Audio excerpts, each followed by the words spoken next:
One thing that has really piqued my interest when it comes to the Switch 2 is the mouse controls when it comes to the Joy-Cons. So I've been dying to try out some Switch 2 games that use the mouse controls, and I completely forgot that they added Super Nintendo games that utilize it, like Mario Paint and the game that I want to talk about today, Mario and Wario. Developed by Game Freak in 1993, yes, that Game Freak. Mario and Wario is a puzzle game that was honestly a pretty fun time overall. I think it was an okay experience, but I have some issues with it. The core gameplay loop of this game is very simple. There's 3 speeds, which is 3 difficulties: low, medium, and high. Depending on which difficulty you pick, you will get a specific character.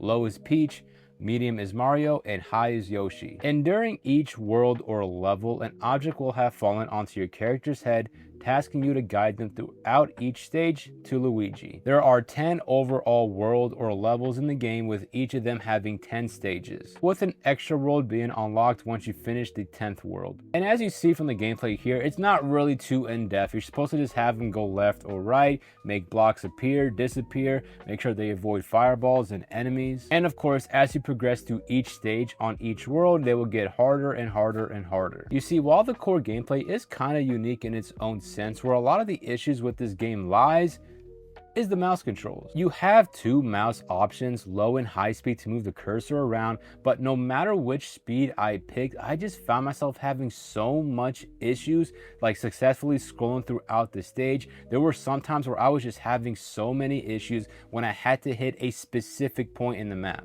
because there are some levels where you have to hit a very small object on the screen, or just have to like click left and right to have them go left, right, so they don't fall down. There's very specific scenarios that require very swift mouse movements that it's just really hard to do. And before you say anything, because I don't have it on currently, I did have the hand strap on my Joy-Con while I was playing my playthrough, which does have the little mouse things to make it move easier on a mouse pad. But no matter what I did, nothing changed. The mouse cursor movement in the game is just such an issue for me, especially when you get to the later levels. That becomes so much annoying, to the point where I found myself really not enjoying this game by the end. So while I can't really recommend it overall, if you do have a Switch 2 and the online service, you just simply have access to the game, you might as well give it a shot. It's honestly a really cool idea overall.